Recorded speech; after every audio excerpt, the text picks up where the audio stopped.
8h30 em Campos, de volta com Folha no Ar. Aqui pela Folha FM em 98,3. Você que está ligado na gente também nas redes sociais, lá no Face, no YouTube, no Instagram. Aliás, no Instagram novo da Folha FM, @Folha FM 98 oficial. Dá um busca aí que você vai achar fácil e vai seguir, compartilhar e curtir sempre a gente aí. O programa tem o oferecimento de Coagro, Proteus, Unimed Campos, Laboratório Plínio Bacelar e Vacina Plínio Bacelar. Hoje, conversando com o engenheiro civil, José Heitor Soares, eu chamo você, Aloysio, por favor, para abrir esse bloco aí, por gentileza. Zé Heitor, antes de entrar no tema do terceiro bloco, eu vou ainda no tema do perdão, no tema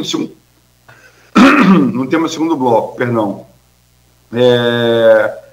Estava falando aqui no intervalo sobre o centro de Campos, né? O Nogueira perguntou o que você achava e tal, se você tem ido lá. O centro, ele vinha,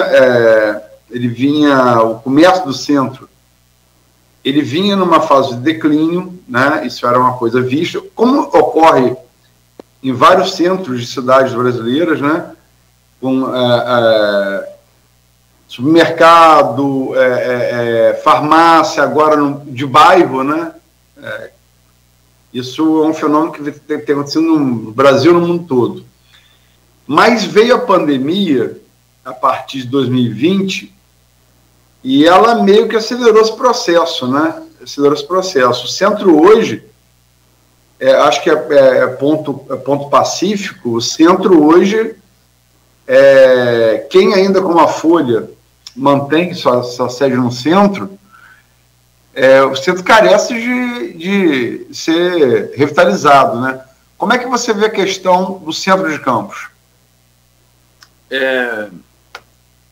Como bem colocado por você, Luiz, é um processo que acontece muitas vezes em diversos lugares, essa mudança e às vezes uma perda de interesse ou de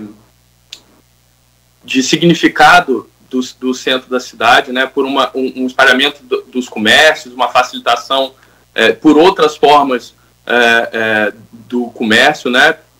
Mas é importante entender que o centro da cidade ela tem uma importância histórica, né? Não só no sentido da história que tem dentro da cidade, e falando especificamente em Campos, né? Tem pontos de interesse históricos que precisam ser revitalizados, precisam ser valorizados, mas também para o comércio, para os moradores locais, para as pessoas que frequentam o centro da cidade. Então, é importante não esquecer do centro da cidade, né? Coração da cidade, aquele lugar, mas muitas vezes ressignificando o que é o centro da cidade. Se a gente entende que muitas vezes algum comércio se mudou o comportamento das pessoas, como elas interagem com aquele tipo de comércio, ou como elas interagem com aquele tipo de serviço, não é possível ficar na mesma e achar que as coisas vão ter resultado diferente tentando a mesma coisa, né? Então, é muito importante, é necessário até que tenha uma ressignificação e uma valorização dos ambientes públicos, do espaço público e dos aparelhos públicos ali presentes, né? O que isso significa, se a gente for olhar para outros lugares como exemplo, que muitos lugares que deixaram alguma área urbana sem ser trabalhada, tratada, pensada, utilizada, ela futuramente vai dar muito mais trabalho para ser recuperada, né? Então é preciso constantemente pensar os espaços e trabalhar os espaços, e com o centro de Campos não é diferente. Óbvio que a gente assim não consegue trazer uma solução milagrosa. É preciso realmente muito estudo, muita coisa para ser vista e ser trabalhada lá. E a gente muitas vezes pode passar por alguns pontos, como, por exemplo, falando em cidades inteligentes, né? Como, por exemplo, a conectividade, a mobilidade urbana, facilitando o acesso às pessoas e tornando interessante para as pessoas frequentarem o centro da cidade, não necessariamente só pelo comércio, entende? E trazer segurança para que as pessoas possam estar frequentarem lá, entende? Então são questões que precisam ser trabalhadas para não perder uma área historicamente tão importante. Vamos voltar à questão que é o tema do bloco, questão de Portugal, né? A questão da imagem do Brasil em Portugal, por seguinte, na Europa, né? E da Europa pelos olhos de quem, como você, estudou e trabalhou lá durante 10 anos, quase 10 anos. O português, a gente falou aqui que você sofreu como brasileiro piada de brasileiro, né? Piada de português é a especialidade da casa, né? O brasileiro adora piada de português. E eu ouvi desde criança e tal, né? Como se o português fosse burro e tal. O que não corresponde à verdade, por óbvio, né? O povo que produz Fernando Pessoa é tudo menos desinteligente. Até inclusive em relação à pessoa. Eu, assim que cheguei a Lisboa, eu fui direto no Café Brasileiro, ali no Chiado, na Praça Camões ali. Porque é o berço do modernismo português, né? Pessoa, Mário de Sá Carneiro, Amada Negreiros. E estava muito emocionado, tem lá a estátua de Pessoa de bronze. Eu estava muito emocionado de estar ali, que queria estar ali desde que eu vi falar do modernismo português. Era um adolescente. E aí cheguei você conhece a Brasileira ali, né? É um café, aquele antigo ali, de Belle Époque, né? Virado do 19 para o 20. Aí eu cheguei pro atendente. Senhor, tem uma coca aí? Pois, Gajo, tem sim.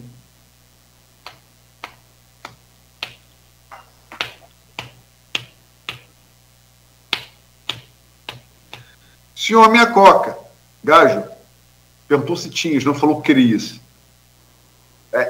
Esse formalismo, e eu depois percebi também na convivência com o estadunidense e inglês, não é só dentro de Portugal. O formalismo do europeu, né, se você não disser literalmente o que você quer, o cara o receptor não pega a mensagem, né? Você tem que dizer literalmente o que você quer e explicar formalmente. Como é que você vê, como é que você viu e você vê essa questão, Zé Heitor? Realmente o português ele é muito pragmático, né, e assertivo no que faz e no que quer. Então, você perguntou se tinha Coca-Cola. Não necessariamente quer dizer que você quer uma Coca-Cola naquele momento, né? Se ele trouxesse uma Coca-Cola para você porque você perguntou se tinha, talvez ele teria errado. Não queria, só queria saber se tinha. Eu vou tomar mais tarde, eu não sei, entendeu? Então essa lógica, a lógica é diferente, né? A forma de pensar, a cultura é diferente, faz a forma das pessoas pensarem ser diferente. E isso é um fenômeno, bem como você notou, que não está atrelado só a Portugal, mas a outras culturas também.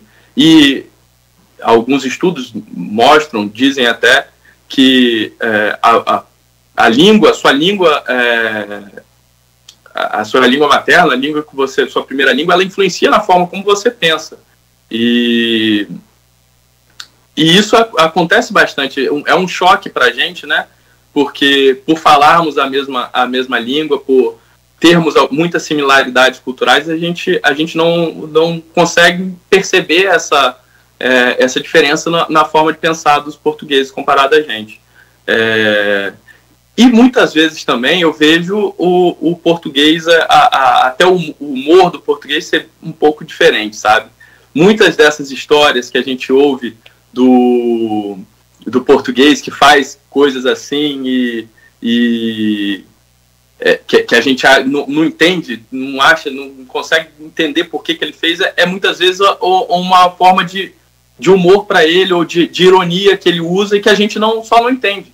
A gente não consegue entender. O português faz muito o humor e uma piada que é para ele rir sozinho, não está se importando se você vai achar graça ou não, entende? Então, se ele achou graça, se ele se divertiu com aquela piada que ele fez com você, ele cumpriu o objetivo dele. Mas isso misturado com uma lógica diferente sempre dá, com certeza, dá alguns choques culturais interessantes e alguns causos, né, algumas histórias que são engraçadas e interessantes de se notar.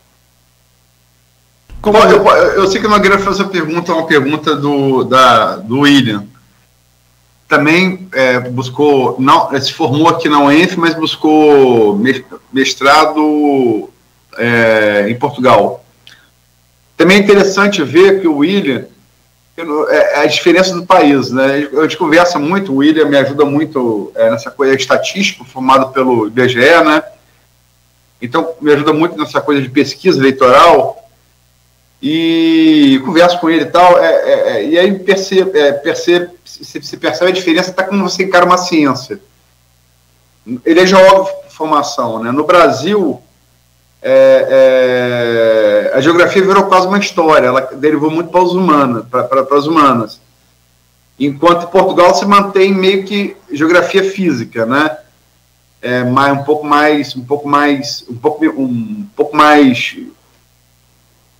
relevo e tal, né? O seu entorno físico, né? Brasil, geografia e história, hoje você fica na dúvida, hoje termina uma e começa a outra.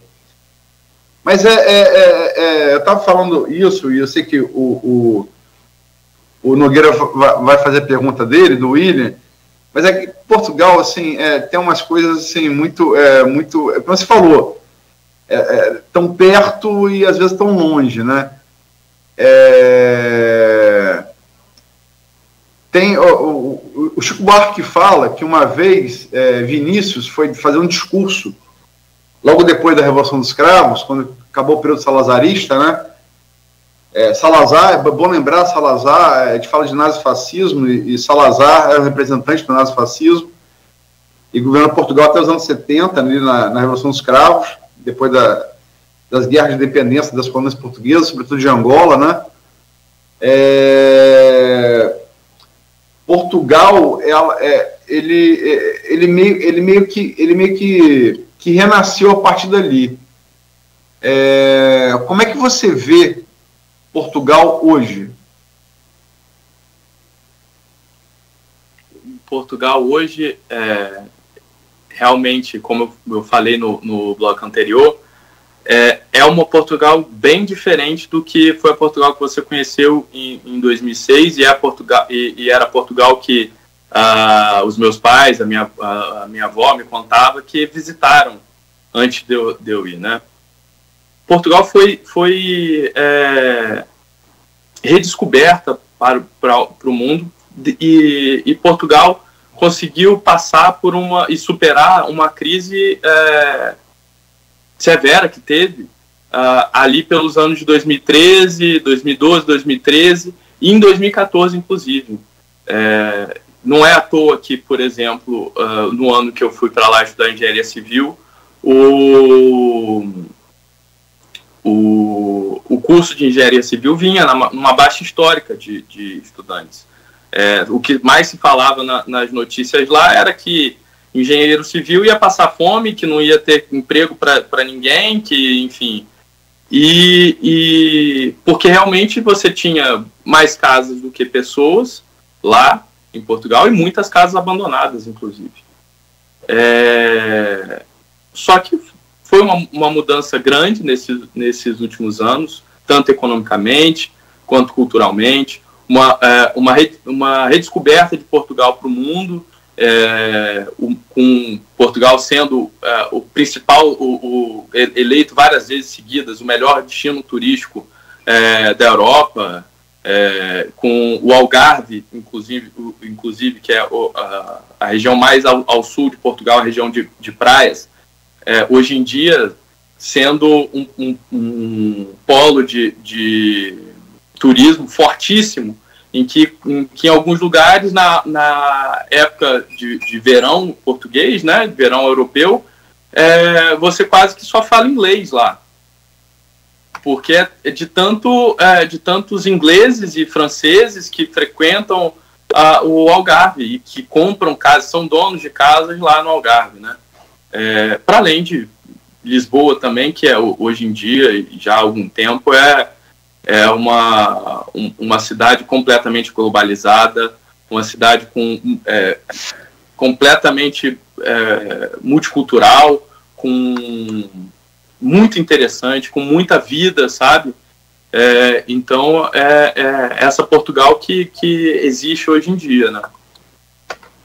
Meu caro José Heitor Soares, engenheiro civil, você tem uma pergunta aqui do William Paz, como o Aloysio adiantou, no grupo de WhatsApp desse programa e do blog Opiniões. Ele diz aqui: prezado Heitor, acompanho Portugal diariamente pelo Público, jornal de notícias e diário de notícias. Também tenho amigos em Portugal, brasileiros e portugueses, com os quais converso frequentemente. E já devassei os microdados do último censo demográfico do INE. Mas gostaria de sua avaliação sobre as últimas eleições, sobre o resultado eleitoral do Chega e sobre as posições dos partidos e de André Ventura sobre os brasileiros. Bom, em relação ao que aconteceu, né, na última eleição, o Chega, o partido de extrema-direita, teve um grande crescimento no governo, conseguiu uma posição dentro do governo muito maior do que já tinha, um crescimento que já vem de algum tempo, das últimas eleições, inclusive. E eu acho que faz parte de um contexto global de uma extrema-direita crescente, né? Não é algo exclusivo de Portugal. Eu, como imigrante que fui, com os amigos imigrantes que tenho, não só brasileiros, mas de diversas nacionalidades, não consigo compartilhar, obviamente, das visões do Ventura e do Chega, né? Mas em relação à avaliação política e uma interpretação mais aprofundada sobre a política portuguesa, eu posso até depois passar o contato de um amigo português, algum conhecido português que possa talvez dar uma entrevista aqui a vocês e falar mais aprofundadamente sobre a política portuguesa, com muito mais capacidade que eu de fazer esse tipo de avaliação. Eu acho que o William queria saber mesmo sem pressão, não é numa avaliação técnica. Sim, né? A sua impressão qual é? Não, a minha impressão particular é essa, a impressão de um imigrante que viveu lá por tantos anos e como disse, fui muito bem recebido por portugueses, mas sofri, sim, casos de xenofobia e não acredito que o tipo de discurso que é utilizado por essas pessoas faça sentido, mais uma vez, levando em conta, inclusive, a natureza portuguesa de imigrar, entendeu? De ir para fora de Portugal, que sempre foi, quase que algo que é histórico do português, de ir para fora, de vir para o Brasil, inclusive. Muitos portugueses para cá vieram fazer o mesmo que muitos brasileiros e outros imigrantes estão fazendo lá em Portugal, tentar a vida, tentar a sorte. Então, é algo que acontece por parte dos portugueses, inclusive. São 8h50, eu vou fazer minha última pergunta. Portugal a relação Brasil-Portugal não dá um programa inteiro, não, dá uma série da Netflix, né? Dá para fazer. O meu bisavô paterno, Dionísio Barbosa, é português. Ele veio adolescente para o Brasil, né? É por isso que também ele teve 2 filhos, desses filhos, só um teve filho que foi meu avô paterno. Então, o Barbosa nosso pode ter parentesco em Portugal. Aqui no Brasil não tem Barbosa nenhum, Barbosa nosso é próprio. Inclusive, está enterrado tanto meu bisavô como meu avô no cemitério português, que é uma coisa que Campos tem, né? Campos tem no Caju uma parte só para Portugal, como tem uma parte só para judeu, né? Ali, para quem entra no Caju, é a esquerda ali. Você vai entrando, depende da esquerda. Você é ali cemitério português. E eu tive muita curiosidade, até por questão pessoal, né, de raízes, de conhecer o vilarejo do meu bisavô, né, do qual ele saiu. Paredes de Coura, você ouviu falar? Não conheço. É a região do Minho, ele é no norte de Portugal. Sim. Eu fiquei um tempo lá e tal, vi alguns registros sobre minha genealogia e tal. E o que me impressionou é o seguinte: Paredes de Coura é um vilarejo. São João da Barra é a cidade grande perto de Paredes de Coura. Mas eu fui em 2006. E já naquela época eu senti um impacto urbanístico da integração de Portugal à União Europeia. Porque Paredes de Coura, embora um vilarejo, ela tinha a qualidade da urbis, né? Não devia em nenhum lugar do mundo, né? Me lembro, inclusive, que o estacionamento da cidade eles fizeram na praça, né? No subterrâneo da praça. É aquela coisa que foi assim até hoje, né? Você olha assim, por exemplo, está falando do centro, você olha ali a catedral e aquela coisa portuguesa, né? A igreja matriz e um retângulo no entorno. Você vai a Trancoso, na Bahia, vai ao famoso quadrado, é a mesma coisa, é a planta urbanística base, né, que a gente mantém até hoje. Como é que você vê essa questão na sua área, com startup, de cidade inteligente e como engenheiro civil, um mestrado em estrutura também em Coimbra, como é que você vê essa questão do urbanismo em Portugal? E o que você acha que Portugal pode ensinar ao Brasil nisso? Perfeitamente. É muito difícil comparar os dois nesse sentido, né? Brasil e Portugal nesse sentido, porque nós estamos falando de contextos materiais completamente diferentes, né? No sentido de que Portugal, muito dessa evolução de Portugal, desse processo de desenvolvimento urbano e processo de desenvolvimento dos aparelhos urbanos de Portugal, passou por um investimento forte da União Europeia em Portugal, entende? E foi um momento em que Portugal investiu muito desse dinheiro em aparelhos urbanos, em estradas, em ferrovias, e que continua recebendo esse tipo de incentivo para poder investir em qualidade de vida. Além disso, tem a questão da dimensão do país, o que não implica que seja impossível de fazer esse tipo de gestão, mas dificulta, né? Além de, enfim, o tempo histórico para as coisas acontecerem, né?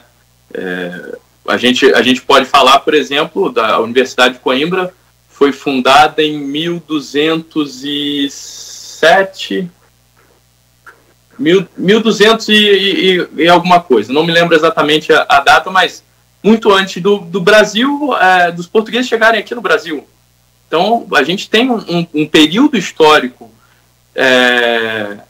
para ser trabalhado que já aconteceu, né? Então, são muitas questões, é um contexto muito complexo para fazer uma comparação direta, né? Mas obviamente que a gente pode aprender muito com a gestão feita em Portugal e em outros países, para entender que esse investimento no aparelho urbano, esse investimento nas cidades, esse investimento na qualidade de vida das pessoas, na formação das pessoas, é um investimento que tem um retorno muito grande, entende? Não são gastos públicos, não é um sentido de, você não pode pensar no sentido de gastar o dinheiro público, porque não é por aí. Você investir em ciência, educação, investir em transporte público, é um investimento que tem um alto retorno a longo prazo. Então, essa é a questão que precisa ser pensada, e essa gestão que precisa ser feita, tanto no micro quanto no macro, né? Então, uma visão integrada, holística da situação, que vai muito de encontro com que a gente vem trabalhando dentro da X, inclusive, de não pegar as coisas no vácuo, de não pegar as soluções no vácuo, nem os problemas no vácuo, mas ter uma compreensão global dos problemas e das questões, e trabalhar eles em todas as suas esferas, né? Entender quais as consequências que uma ação vai ter e trabalhar de uma forma completa. Então, quando você fala de por exemplo, essa cidade pequena, esse vilarejo que era do seu avô, o que aconteceu ali, e como você já via um progresso ali, um desenvolvimento, também você pode olhar para outros vilarejos em Portugal que sofreram muito nesse período, com um êxodo da população no interior para os grandes centros, e perderam quase completamente a sua população, ou perderam sua população jovem. E aí o que você faz com isso? Você também não tem diretamente como impedir que as pessoas se desloquem do seu lugar de nascença para ir para um centro trabalhar, ou fazer qualquer outra coisa que queira. Mas você pode dar oportunidades locais para as pessoas, ou ressignificar certos locais, como são algumas ações que vêm sendo feitas lá em Portugal, de vilas quase que inteiras que vinham sendo, que estavam quase que abandonadas e foram ressignificadas para o turismo, entendeu? Transformando em alojamento local, a próprio investimento em áreas de interesse, em setores específicos, obrigatoriamente no interior do país, para que empresas estejam sediadas nesses locais, e que fomentem o desenvolvimento social local. Isso é muito importante, que as coisas não sejam pensadas no vácuo, só com fomentar ou implementar algo porque sim, entende? É realmente entender todo o contexto. Muito bom. Assim como você falou das ciclofaixas também, dessas mudanças, é todo um entorno, né? Todo um contexto envolvido, e não é só mudar por mudar. Bacana. Muito bom conversar com você, José Heitor Soares. Legal te receber aqui no Folha no Ar. Espero que você também tenha gostado e que passa aí mais e mais contatos com a gente, e sucesso sempre. Você vai estar atuando agora em Campos também? Estou aqui em Campos. Beleza, então boa sorte para você, sucesso. Muito obrigado. E obrigado por convite, hoje. Muito obrigado, Nogueira, muito obrigado, Aloysio. Um abraço para todos aí que estão ouvindo, e estou aqui à disposição também. Tá certo, amigo. Seja bem-vindo de volta a casa. Muito obrigado. E a você, Aloysio, deixa eu chamar aqui para fechar com você também. Obrigado por hoje. Estaremos de volta amanhã às 7 da manhã com o nosso Folha no Ar. E hoje, lembrando mais uma vez a você que está ligado, tem o jornal Folha da Manhã nas bancas, o impresso, e também nas casas dos assinantes. Obrigado por hoje, Aloysio, e até amanhã, se Deus quiser. Obrigado, Nogueira. Obrigado, Zé Heitor. Obrigado, sobretudo, você, ouvinte, pelo streaming telespectador do Folha no Ar. Obrigado, Beto, na técnica. Rapaz, o Zé Heitor mais contido. Ele morou 10 anos lá. Eu conheci Portugal durante um mês. Tem umas coisas muito engraçadas para Portugal. Não, que tem umas coisas, né? E eu certamente sou menos low profile do que o Heitor parece ser, né? Eu estava no Parque Eduardo VII, em Lisboa. E minha esposa, à época, ia chegar e eu estava segurando a despesa, né? Porque você com casal, você vai para um lugar melhor. Você sozinho, você vai em qualquer buraco, né? E eu estava no Parque Eduardo VII, entrei no Pizza Hut. E eu, assim, desde criança, só como pizza de calabresa. Aí eu olhei pro cardápio, não tinha calabresa. Aí chamei o garçom, amigo, você não tem pizza de calabresa, não? O que vem essa calabresa, gajo? Não. Carne moída de porco ou intestino de porco. Ah, quer dizer chorizão. Eu falei, não, quero dizer calabresa. Aí começou, né? O cara, isso é como vocês chamam lá. Tipo assim, eles têm essa coisa, né? Uhum. Eu falei, meu amigo, você sabe a diferença de lá para cá? Não. Qual seja a diferença de lá para cá? Porque nós lá, na época, eram 180 milhões, em 2006. Nós lá somos 180 milhões. Vocês aqui são 10 milhões. E sabe o que isso quer dizer? Não, o que quer dizer? Que para cada babaca que fala chorizão, tem 18 babacas que falam calabresa. Portanto, é calabresa me traz a droga da pizza. Cara, eu acho que ele passou essa pizza na borda privada de me servir. Mas enfim, veio. Mas é chorizão, não é calabresa. Mas agradecer ao Heitor, desejar sucesso aí nesse retorno dele. Hoje eu acho que a pandemia, estamos aqui de home office, né? A pandemia trouxe muito isso, a gente não precisa estar fisicamente no lugar para trabalhar nele, né? Que Heitor consiga, se possível, aí logicamente que é uma empresa, mas assim, trazer parte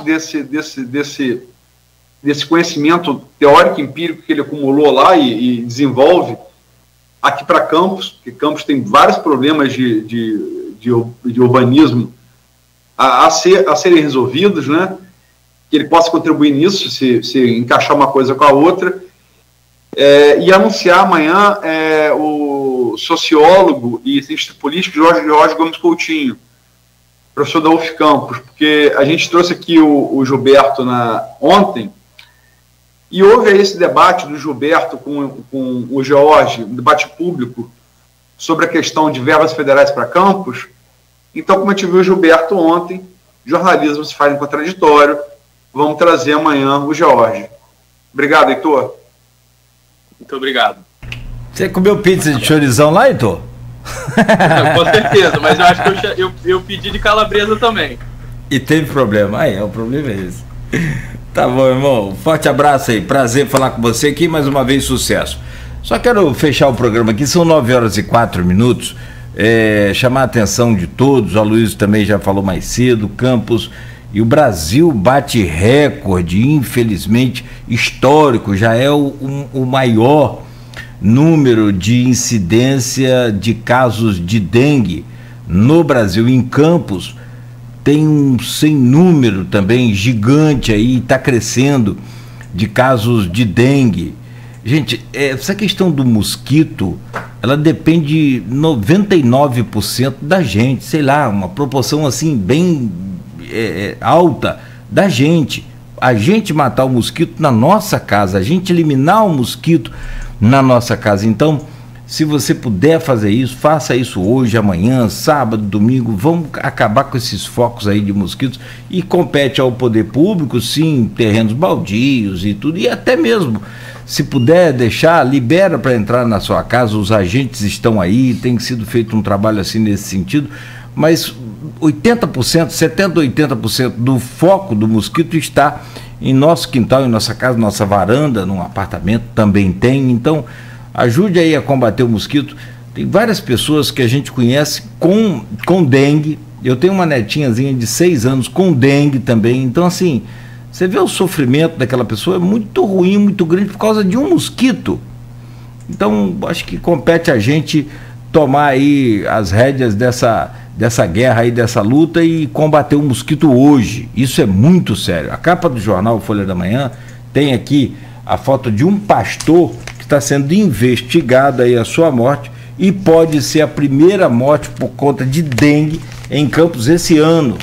Olha só que doideira. Então, vamos cuidar da nossa vida eliminando o mosquito hoje. E enquanto não elimina, enquanto não passa essa epidemia que nós estamos vivendo, procure usar aí o repelente. Se não puder comprar, tenta um natural. Tem sempre umas receitinhas aí da vovó que ajudam também, mas o importante é combater o mosquito. 9h06, Folha no Ar, é oferecido por Coagro, Proteus, Unimed Campos, Laboratório Plínio Bacelar e Vacina Plínio Bacelar.